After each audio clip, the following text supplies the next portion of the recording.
오늘은 레위기 11장에서 17장, 16장까지 함께 상고하도록 하겠습니다. 11장을 펼치시기 바랍니다.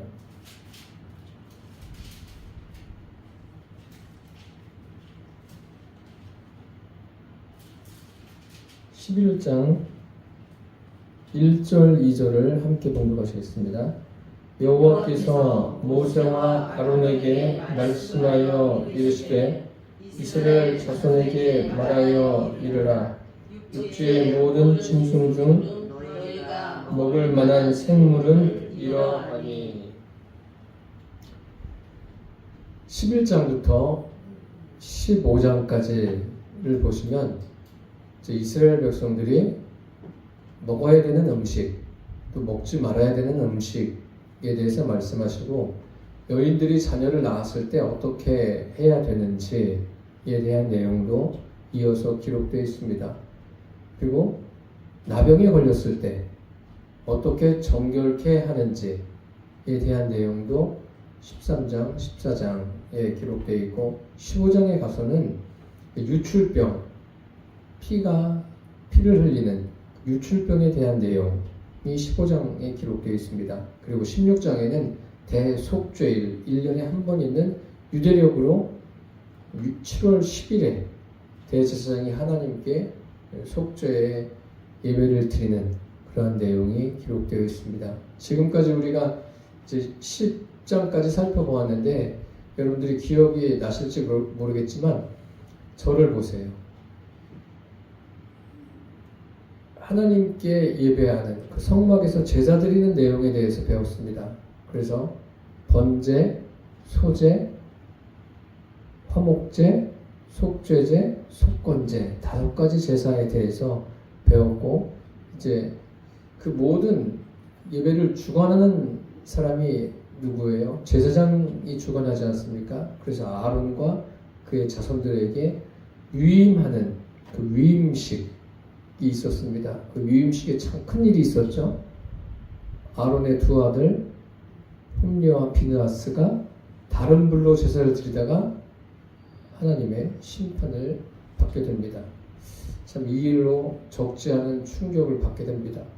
우리는 인생에 어떤 어려운 일을 겪을 때 그러한 충격을 받죠. 충격을 받는데 그 충격이란 게 사람들에게는 안 좋을 수 있지만, 어떤 그 영적인 의미로 볼 때, 하나님과의 관계에서 볼 때는 좀 생각해 보아야 되는 시간이라고 생각합니다. 사람마다 일이 다 달라요. 다른데 어떠한 일을 겪더라도 그 일에 대해서 생각해 볼 수 있는 그러한 시간을 갖게 되기를 바랍니다.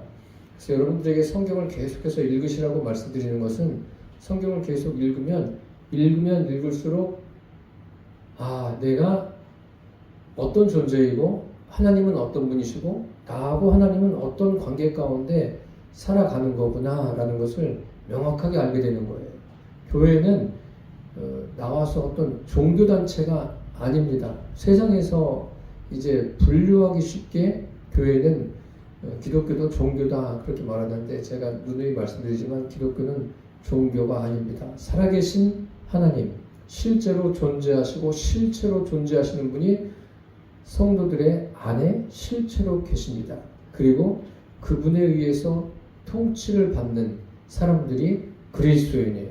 내 마음대로 결정하고 내 마음대로 살아가는 그것은 그리스도인이 아닙니다. 행함이 없는 믿음이 죽은 믿음이다 라고 말씀드린 것은 그런 의미예요. 어떤 그리스도인으로서 선을 행하지 않고 다른 사람들에게 어떤 베풀지 않는, 그것이 행함이 없는 게 아니라 자기 마음대로 행하는 것이 행함이 없는 거예요. 내 안에 계신 성령의 통치를 받아야 됩니다. 오늘 11장 우리가 잠시 읽었지만 하나님께서 정해주신 음식이 있다는 거예요. 그래서 11장부터 15장까지 간략하게 살펴보도록 하겠습니다. 성결에 관한 내용입니다. 결국 11장에서 15장까지는 길어요. 길게 이어지는데, 성결, 먹는 것도 성결해야 되고 그 몸도 성결해야 되고 그 삶도 성결해야 된다라는 것을 말씀하고 계십니다. 그래서 정결한 음식과 부정한 음식에 대해서 나와 있어요. 그런데 지금은 이것을 그대로 지키지 않습니다. 그럼 돼지고기 먹지 말아야 돼요. 네, 이제 그런 종류대로 말씀하시는데 정결하고 부정한 음식에 대한 내용. 그래서 디모데전서 한번 찾아보겠습니다. 디모데전서 4장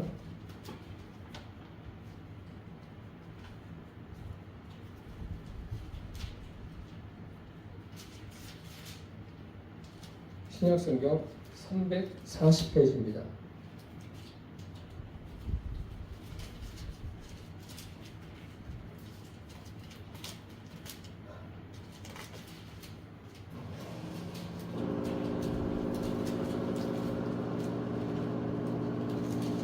디모데전서 4장 1절에서 5절까지 함께 공독하시겠습니다. 그러나 성령이 밝히 말씀하시기를 후에 어떤 사람들이 믿음에서 떠나 미혹하는 영과 귀신의 가르침을 따르리라 하셨으니 자기 양심이 화인을 맞아서 외식함으로 거짓말하는 자들이라.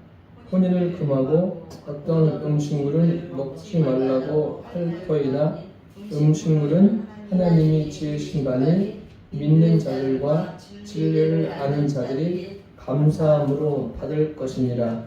하나님께서 지으신 모든 것이 선함에 감사함으로 받으면 버릴 것이 없나니 하나님의 말씀과 기도로 거룩하여 지니라. 아멘. 예. 하나님이 지으신 모든 것은 어떻다고요? 찾지 마세요. 하나님이 지으신 모든 것은 선한 거예요. 그런데 이 구약 시대에 하나님께서 그렇게 정하신 이유가 있습니다. 정하신 이유도 있고 또 이제 예수 그리스도께서 오심으로 인해서 그러한 모든 것들이 이제 바뀐 거예요. 히브리서에서 이제 제가 그런 부분들은 자세하게 설명을 드리도록 하겠습니다. 어쨌든 하나님이 지으신 모든 것은 선하시다. 그래서 지금은 그 먹는 것을 가지고 이거는 먹어서 맞는 거네, 틀린 거네 그렇게 이야기하지 않습니다. 이런 부분들을 아셔야 돼요. 그리고 먹든지 마시든지 무엇을 하든지 다 하나님의 영광을 위하는 삶을 살아야 합니다. 제가 말씀드리는 것은 제 생각을 말씀드리는 게 아니라 성경을 많이 읽으신 분들은 목사님이 성경에 있는 내용을 그대로 말씀하시는구나 라는 것을 아실 겁니다. 그리고 이제 11장이 그거예요. 먹는 거, 먹지 말아야 되는 것. 그러면서 하나님께서 11장 끝부분에 뭐라고 말씀하시냐면 11장 45절을 같이 읽겠습니다. 11장 45절 읽겠습니다. 나는 너희의 하나님이 되려고 너희를 애굽 땅에서 인도하여 낸 여호와라. 내가 거룩하니 너희도 거룩할지어다. 하나님은 거룩을 말씀하세요. 하나님은 거룩한 분이세요. 그러니까 사람이 하나님을 임의대로 가까이 갈 수가 없어요. 하나님께 나아가면 죽는 거예요. 하나님을 보면 죽습니다. 그런데 지금은 우리가 죽지 않죠. 왜요? 하나님이 우리 안에 들어와 계세요. 실제로 들어와 계십니다. 오늘 지금 읽은 말씀, 이 45절 말씀은 하나님께서 성경에, 구약 성경에 가끔 자주 말씀하십니다. 이스라엘 백성들로 하여금 너희들이 어떤 은혜를 입었는지 잊어버리지 않게 하나님의 은혜를 잊지 마십시오. 하나님은 우리를 구원하시기 위해서 독생자까지 아낌없이 내어주신 분이십니다. 그래서 11장 47절 읽겠습니다. 부정하고 정한 것과 먹을 생물과 먹지 못할 생물을 분별할 것이니라. 하나님이 11장에 길게 말씀하셨어요. 이것은 먹어야 되고 이것은 먹지 말아야 되고 왜 먹어야 되는지 왜 먹지 말아야 되는지 하나님께서 설명해 주셨습니다. 그 당시는 하나님이 이렇게 정하셨기 때문에 그것을 이제 사람들이 기억하고 사는 거죠. 이것은 우리가 먹지 말아야 된다. 이것은 먹어도 괜찮다. 그런데 그것을 어떻게 하라고요? 분별하라. 분별. 그리스도인들에게 가장 중요한 것 중에 하나가 분별하는 거예요. 이게 분별하는 게 뭐 교회를 처음 나왔다고 해서 바로 됩니까? 아니, 오랜 시간 지나야 돼요. 오랜 시간 지나야 내 안에 제대로 된 믿음이 자리 잡고 또 분별하게 되는 거예요. 판단하라는 게 아니라 분별하라는 거예요. 분별해서 아, 이것은 되는구나, 안 되는구나. 그럼 분별해서 안 되면 하지 말아야 돼요. 내 주변 사람들이 동조해도 하지 말아야 되는 거예요. 동조한다고 그냥 휩쓸려서 가는 거는 믿음의 초보 때는 괜찮아요. 괜찮다는 게 믿음의 초보 때는 다 그래요. 그런데 믿음이 어느 정도 성숙하게 된 상태에서는 그런 것은 분별하고 오히려 이것은 이래이래해서 안 되는 거야 라고 상대방에게 이야기를 해줄 수 있어야 돼요. 그래야 나의 믿음도 더 견고해지고 상대방에게 예수님을 전할 수 있는 겁니다. 11장은 정한 것과 부정한 것, 그리고 12장에서는 이제 출산에 대한 내용을 말씀하고 있어요. 12장 1절과 2절을 읽겠습니다. 여호와께서 모세에게 말씀하여 이르시되 이스라엘 자손에게 말하여 이르라. 여인이 임신하여 남자를 낳으면 그는 이래 동안 부정하리니 곧 월경할 때와 같이 부정할 것이며 여덟째 날에는 그 아이의 포피를 베릴 것이요. 5절 같이 읽겠습니다. 여자를 낳으면 그는 두 이래 동안 부정하리니 월경할 때와 같을 것이며 사녀리 깨끗하게 됨은 66일을 지내야 하리라. 하나님께서 아들을 낳을 때, 또 딸을 낳을 때, 딸은 2배로 부정한 거예요. 그 2배의 시간이 필요한 거예요. 왜 하나님께서 그렇게 하셨는지는 뭐 우리가 다 알 수 없지만 유추해 보면 여아를 낳을 때, 딸을 낳을 때가 더 불결하다. 그것은 원죄에 대한 책임이 아닌가라고 생각합니다. 그래서 디모데전서 2장 14절을 한번 찾아보세요. 신약성경 338페이지, 338페이지를 찾으세요. 2장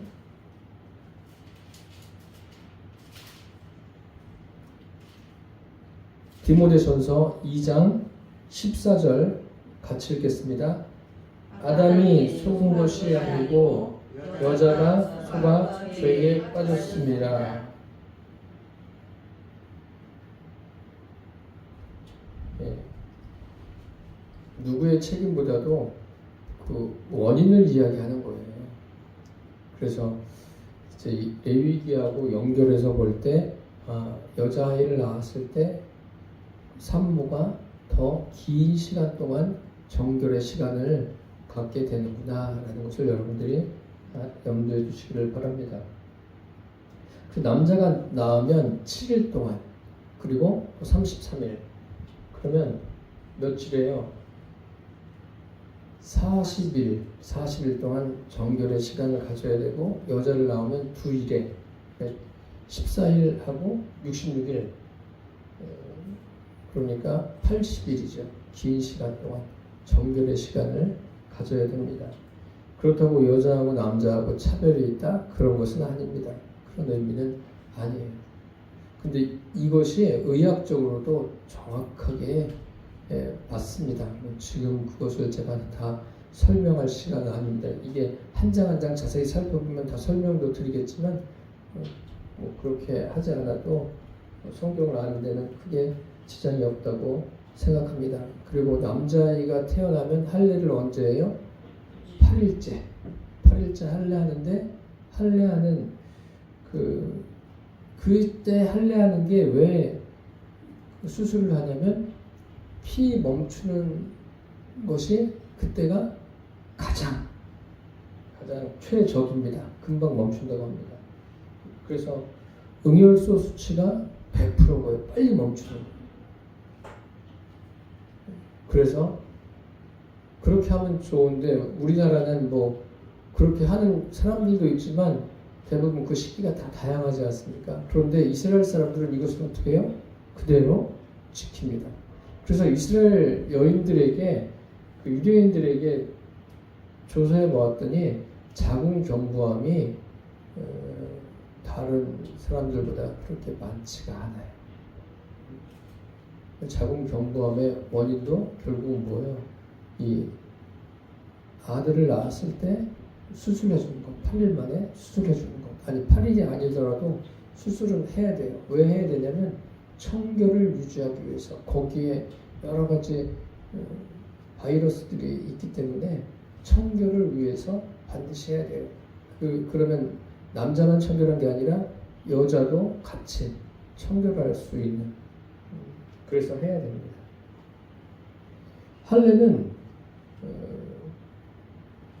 영적으로 해석하는 거예요.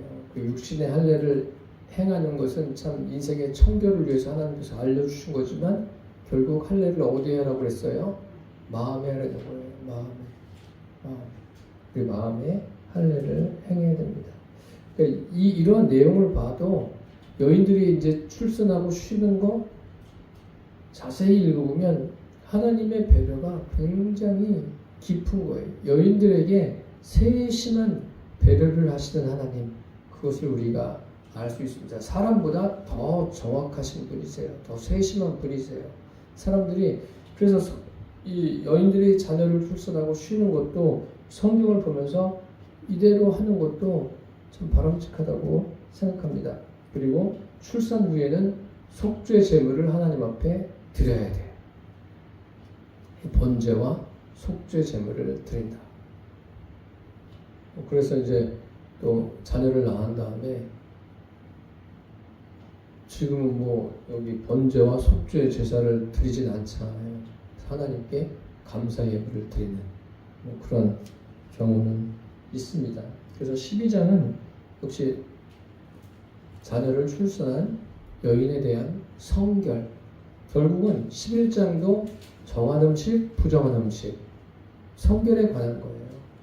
또 12장도 성결에 관한 내용입니다. 여기까지만 하겠습니다. 그리고 13장 보시면 이제 여기 문둥병이라고 제가 기록해 놓았는데 나병에 관한 기록이죠. 13장 1절과 2절을 같이 읽겠습니다. 모세와 아론에게 말씀하여 이르시되 만일 사람이 그의 피부에 무엇이 돋거나 뾰루지가 나거나 색점이 생겨서 그의 피부에 나병 같은 것이 생기거든 그를 곧 제사장 아론에게나 그의 아들 중 한 제사장에게로 데리고 갈 것이요. 이제 계속 이 내용이 반복해서 나와요. 이 나병에 관한 내용들이. 그 누구에게 데리고 가라고요? 나병이 생기면 아론이나 그의 아들들 제사장에게 데리고 가는 거예요. 그리고 그러니까 하나님께서 뭐 그 당시에 의학 서적이 있는 게 아니죠. 하나님께서 알게 하신 거예요. 깨닫게 하시는 거예요. 그러니까 거의 의사와 같은 역할도 제사장이 한 겁니다.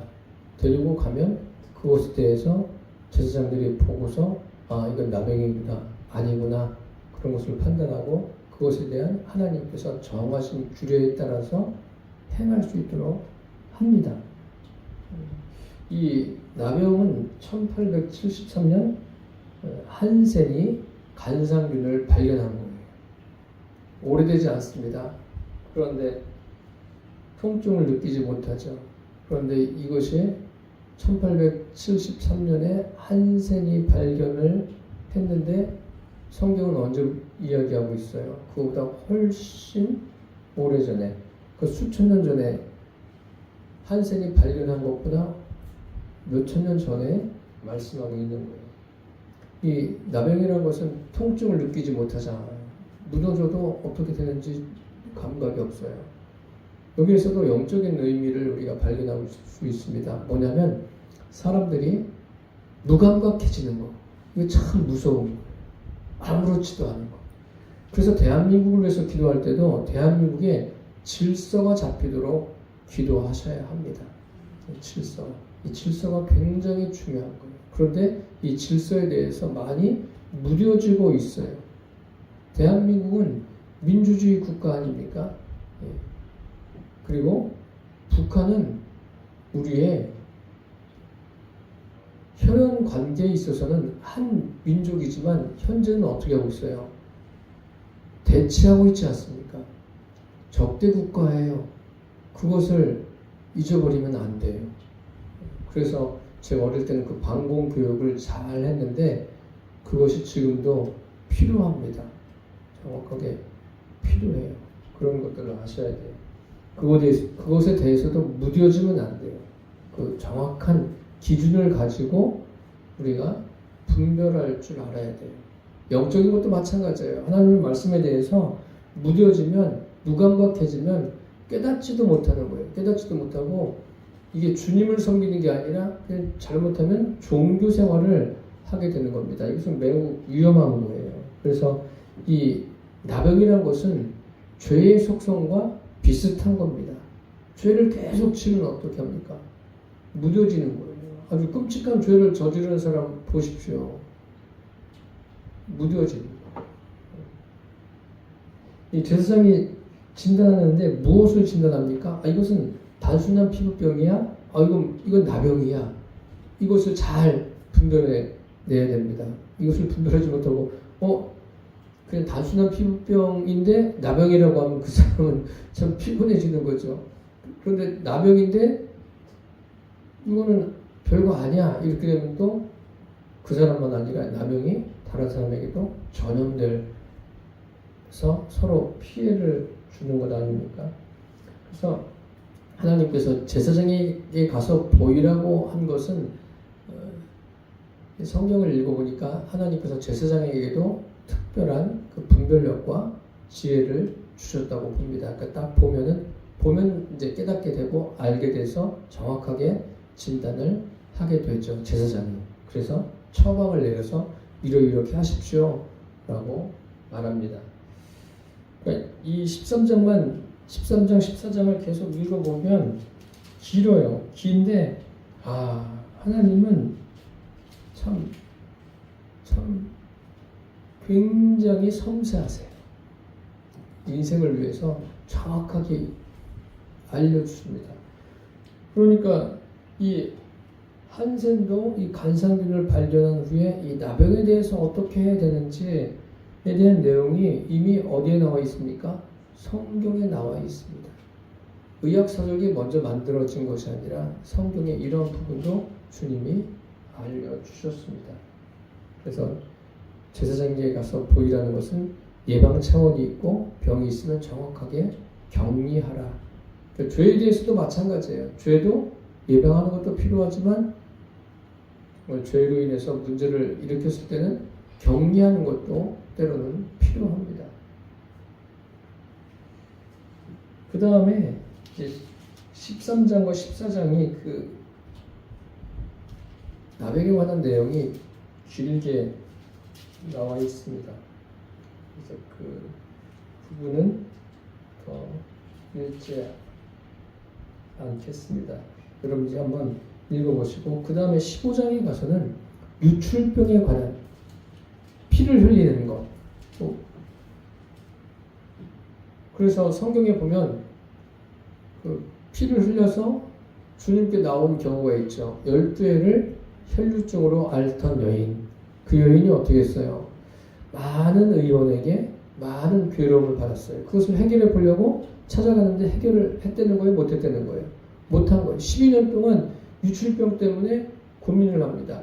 그래서 이 레위기 15장을 잘 알고 있으면 유출병은 어떻게 해요? 격리돼야 돼요.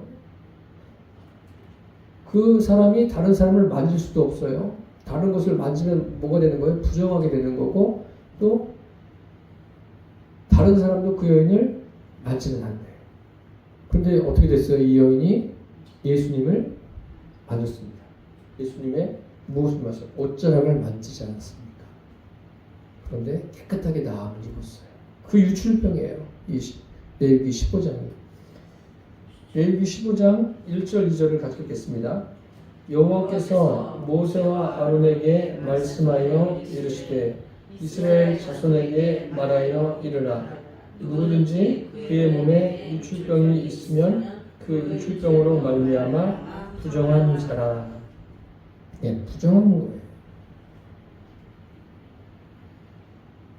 1절에 여호와께서 모세와 아론에게 말씀하여 이르시되, 레위기에 이 표현이 수십 번이 기록되어 있다고 이미 말씀드렸습니다. 그러니까 지금 이 유출병이라는 것은 정상적인 것도 나올 때는 부정한 거예요. 그런데 이건 비정상적인 것을 지금 이야기하는 겁니다. 그래서 이 비정상적인 유출이 있을 때는 뭐예요? 속죄제와 번제를 드려야 됩니다. 이 유출병에 대해서 말씀하는 것은 결국 하나님께서 역시 성결에 관한 내용이에요.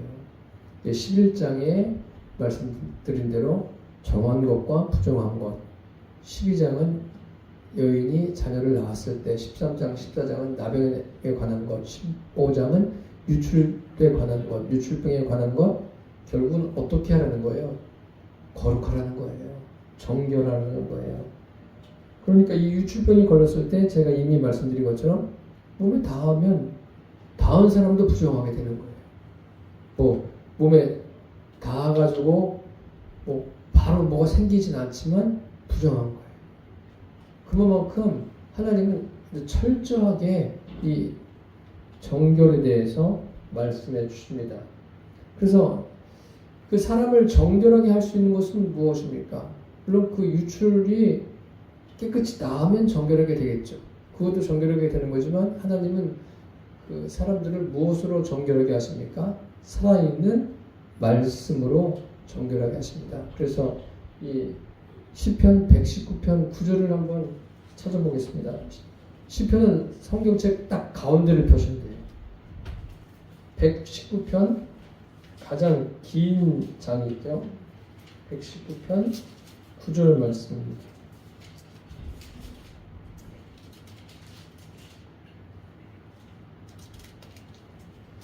구약성경 894페이지예요. 119편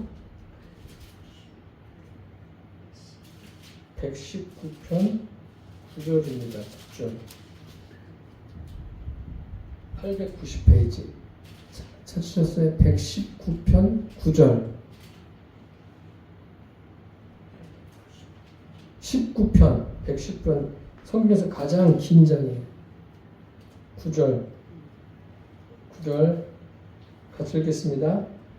청년이 무엇으로 그의 행실을 깨끗하게 하리이까? 주의 말씀만 지킬 따름이니이다. 청년이 무엇으로 그의 행실을 깨끗하게 하리이까? 주의 말씀만 지킬 따름이다. 청년만 그렇습니까? 모든 인생이 무엇으로 깨끗해집니까? 주의 말씀과 기도로 거룩해진다 라는 성경의 말씀도 있지 않습니까? 주의 말씀으로 정결하게 되는 거예요. 그 예수 그리스도의 피가 우리의 죄를 십자가에서 흘리신 보혈이 우리의 죄를 정결하게 하십니다. 참 귀한 은혜가 아닐 수 없습니다. 그리고 이제 16장에 가시면 16장 가기 전에 유출병에 관한 규례, 옷을 빨고 몸을 씻으라, 이 내용이 15장에만 10번 나와 있어요.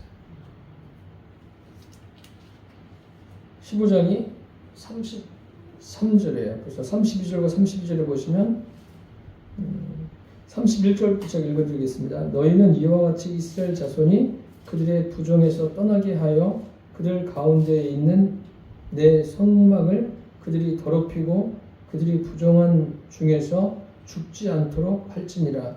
이 규례는 유출병이 있는 자와 설정함으로 부정하게 된 자와 불결기에 앓는 여인과 유출병이 있는 남녀와 그리고 불결한 여인과 동침한 자에 대한 것이니라.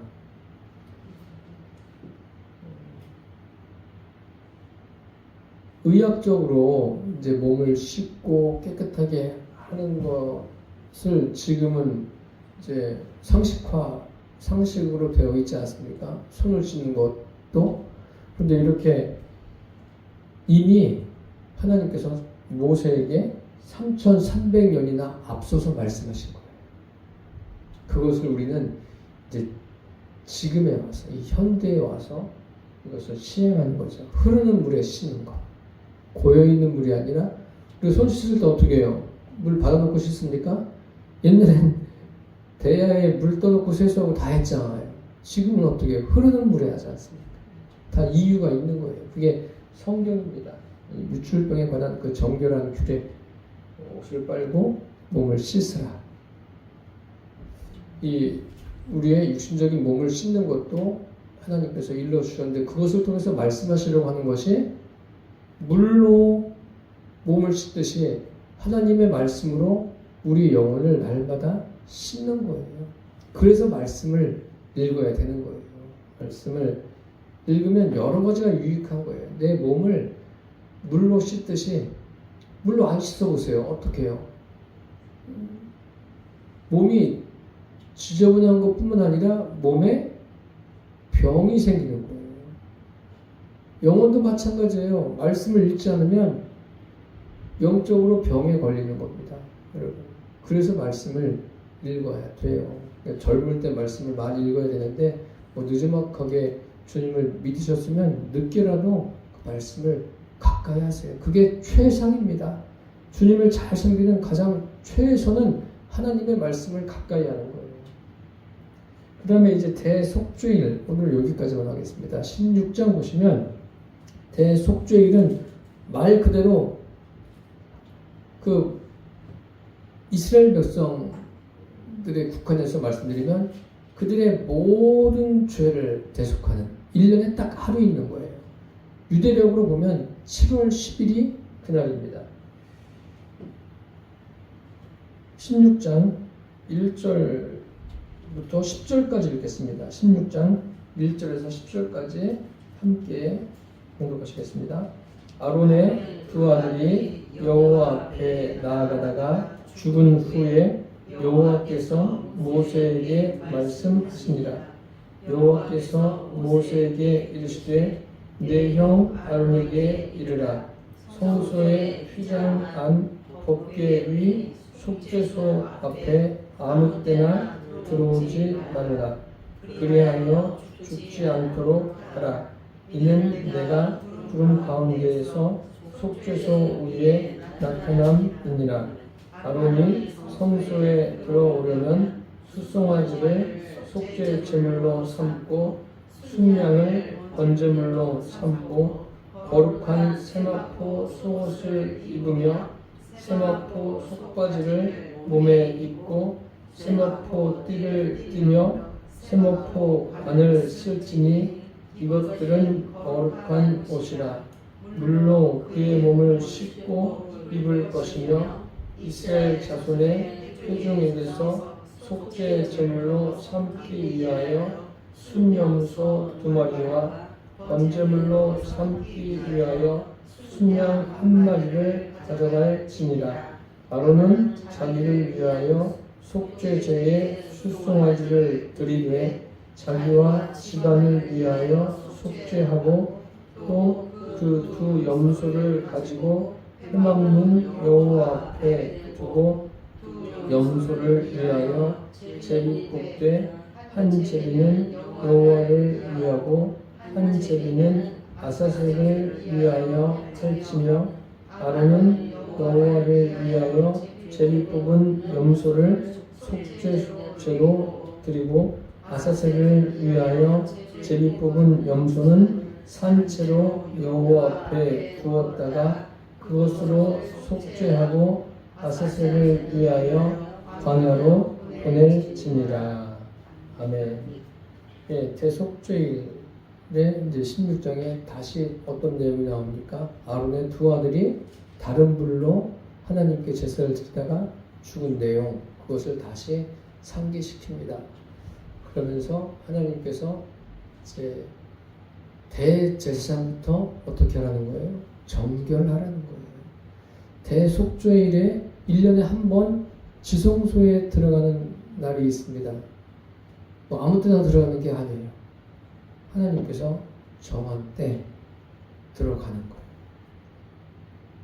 그러니까 참 하나님은 철저하십니다. 어느 정도 철저하시냐면 여기 그 제사장들을 위해서 제사를 드립니다. 제사를 드리는데 번제물이 있어요. 그리고 여기에 그 번제물뿐만 아니라 성소에 들어갈 때도 제물을 드리고 들어갑니다. 들어가는데 물론 몸을 씻고 의복을 잘 갖춰 입는 것은 당연한 거예요. 그 다음에 6절부터 10절까지 보면은 이제 2마리의 염소를 드리죠. 2마리의 염소를 드리는데 한 마리는 여호와를 위해서, 한 마리는 아사셀을 위해서, 한 마리는 그래서 어떻게 해요?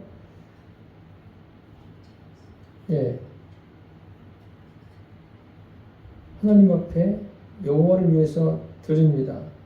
그리고 또 하나는 어떻게 해요? 아사셀을 위해서 드리는데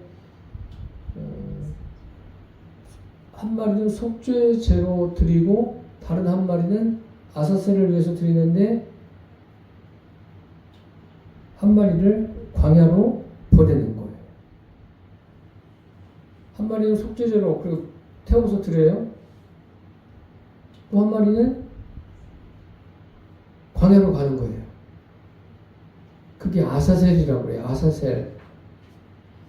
아사셀이 무슨 뜻이냐면 가버리는 염소, 그런 뜻을 갖고 있어요. 아사셀이 한번 따라서 해보세요. 아사셀. 가버리는 염소라는 뜻이에요. 가는 거 이건 태워드리는 게 아니에요. 어디로 가요? 광야로 가는 거예요. 내보냄을 받는 거예요. 이 간다는 것은 어떤 의미가 있습니까? 죄를 완전히 제거하는 거예요. 속죄제로 드리는 것도 죄를 제거하는 거지만 염소가 이제 풀어놔서 가게 하는 거예요. 가는 거예요. 광야로 가요. 가면 언젠가 죽겠죠. 광야에도 맹수들이 있으니까. 그런데 완전히 제거하는 거예요. 가버리게 하는 그러한 의미를 가지고 있습니다. 여기 있는 것처럼 2마리의 염소를 드려요. 하얀 옷을 입고. 이것은 대제사장이 혼자서 집행을 합니다. 이 대속죄일은 매년 1회에 드려요. 그런데 예수님은 어떠셨습니까?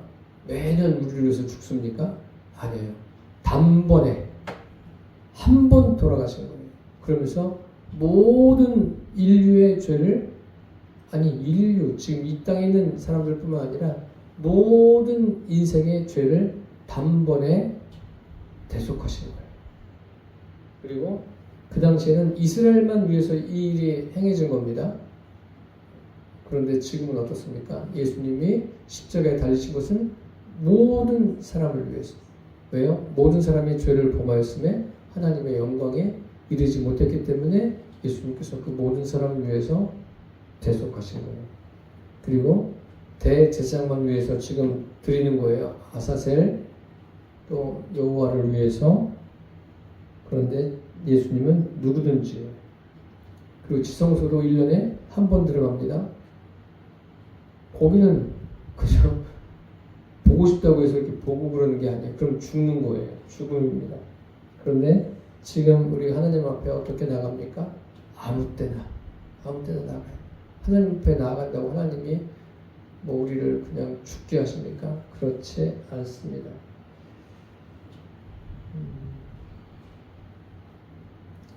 그 다음에 이제 아론이 자기를 위해서 제사를 드리고 백성을 위해서 제사 드리는 내용이 계속 이제 16장에 나와 있습니다. 그래서 이 16장 29절 같이 읽겠습니다.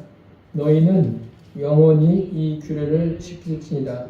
7째 달 곧 그 달 10일에 너희는 스스로 괴롭게 하고 아무도 하지 말되 본토인이든지 너희 중에 거류하는 거류민이든지 그리하라. 이날에 너희를 위하여 속죄하여 너희를 정결하게 하리니 너희의 모든 죄에서 너희가 여호와 앞에 정결하리라. 이는 너희에게 안식일 중에 안식일인즉 너희는 스스로 괴롭게 할지니 영원히 지킬 규례니라. 아멘. 그 다음에 34절 같이 읽겠습니다. 이는 너희가 영원히 지킬 규례라. 이스라엘 자손의 모든 죄를 위하여 1년에 한 번 속죄할 것입니다. 아론이 여호와께서 모세에게 명령하신 대로 행합니다. 아론이 누구예요? 예, 대제사장이죠. 아론이 모세하고 어떤 관계죠? 모세의 형이에요. 이런 부분들로 읽으시면서 모세가 동생인데도 형이 모세를 하나님의 종으로 대우하는 거예요. 잘 섬기는 거예요.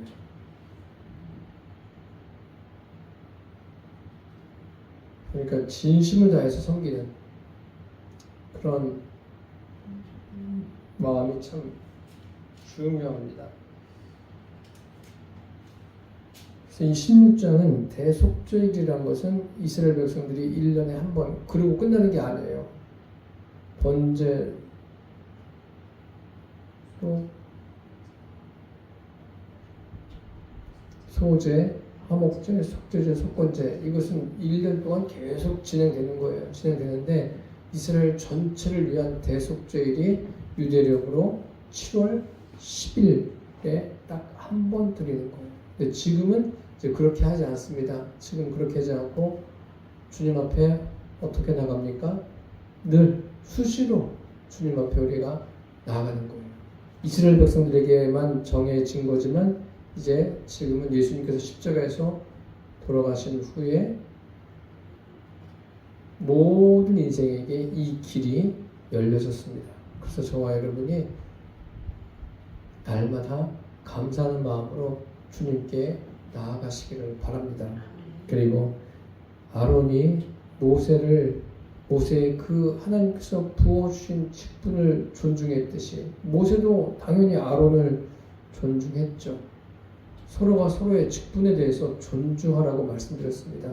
그래서 제가 늘 말씀드리지만 서로를 부를 때 뭐 권사님, 또 장로님이 계시면 장로님, 뭐 집사님 이렇게 부르는 게 중요합니다. 그래서 저도 여러분들에게 누구누구 권사, 누구누구 집사 이렇게 나이가 혹시 어린 분들이라도 이렇게 제가 불러본 적이 없어요. 꼭 님자를 붙이세요. 이 우리나라가 언제부터 이렇게 됐는지 뭐 제가 지난 시간에도 말씀드렸지만 누구누구 목사, 뭐 또 어떤 사람은 나이가 어리니까 뭐 사모가 어리니까 누구누구 사모 이런 말 하지 마세요. 님자를 어떻게 하라고요? 꼭 붙이세요. 집사님도 하나님이 주신 직분이에요. 님자를 꼭 붙이세요. 님자를 붙인다는 것은 내가 혹여라도 존중하는 마음이 없어도 자꾸 님자를 붙이게 되면 어떻게 돼요? 존중하게 돼요. 나중에는 그런 마음이 또 생기는 거예요.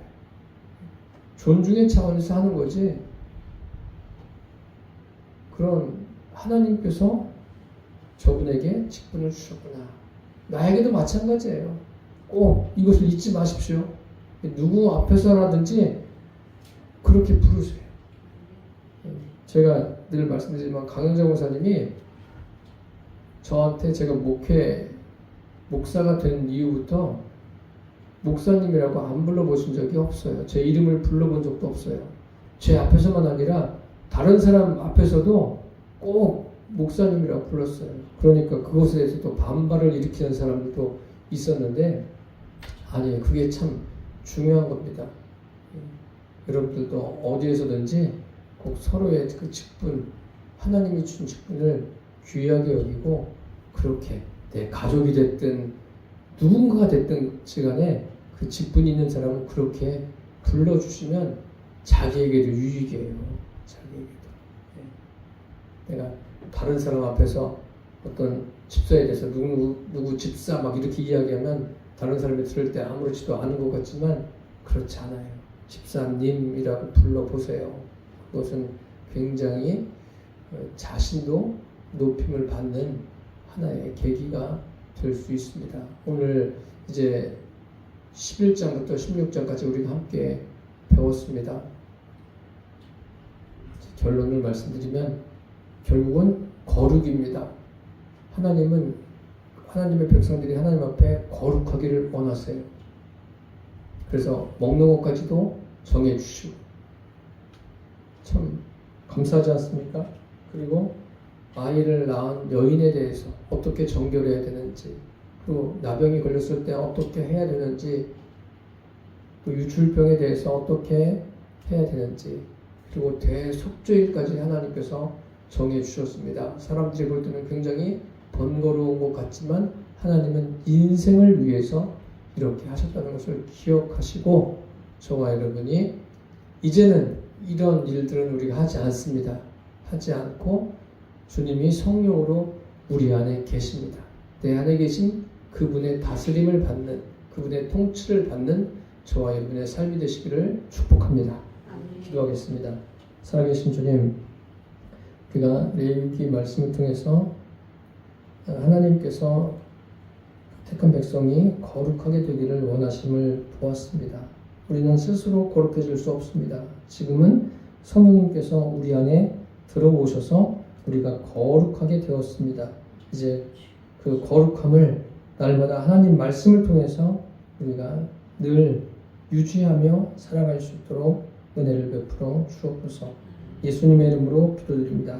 아멘.